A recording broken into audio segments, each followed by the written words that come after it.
So, I guess I've come to the end of my letter. It's funny how some memories, no matter how old they are, stay as fresh and vivid as the time the memory was born. That whole month of December 92 is one of those memories for me. I can close my eyes, and it's no different than watching a TV show, like one of those cheesy sitcoms you and Tim used to watch on Friday nights. Preston stayed through New Year's and then went to Europe to travel. No word on his feathered friend Gabriel, thank goodness. About a year and a half later, me and Trish had decided our little home just wasn't going to hold our two families. So in 1994, we moved back into the Fallows family farm. Our dad had left us. There was no way I was going to let Evan sell it. Of course you remember all this. For you, it might have even felt like we were moving into your house. But I have a receipt with a lot of numbers on it that proves it only seemed that way. It took a long time for your aunt and I to get used to farm life. Our dad, your grandfather, believed he was a born farmer, that it was in his DNA. He used to say, "Our name, follow, means to wait. We wait for the plants to grow. We wait for the fruit to ripen. And in the off-season, we wait for the soil to be restored. It's good to wait. It's how the good Lord makes things happen."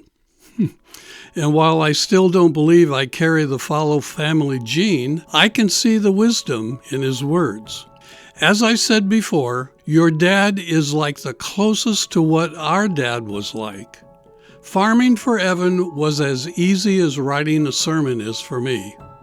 I'm glad that Tim seems to have gotten the Fallows farming gene, even though he still believes dragon eggs resemble cantaloupes. He took over the farm 2 years after you got your master's degree, and he still lives there to this day. Me and Trish are going to visit him today for Christmas. I don't know if I mentioned that yet, that I'm writing to you on Christmas morning. I found myself once again with my eyes closed, daydreaming about that Christmas.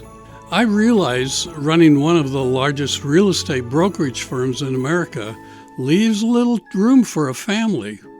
And I know how you don't like me even mentioning having a family. But it's years since you visited us. I can't help it, Lindsay. I miss you. However, as my handwritten saccharine ruminations about our family Christmas drama 30 years ago have expressed, I, just like my brothers, have a unique ability to wait. I learned quite well, in fact, that there is value in waiting, because for me, waiting encourages hope. Hope reveals peace, peace becomes joy, and joy, well, it's fully matured love. I realize I say this a lot, but you are an absolute blessing to me. So when I look back on this Christmas 30 years ago, I remember it with a joy so complete and so complex that I know it's heaven sent. I hope, in peace and joy, to hear from you soon. Love, your Uncle Bobby.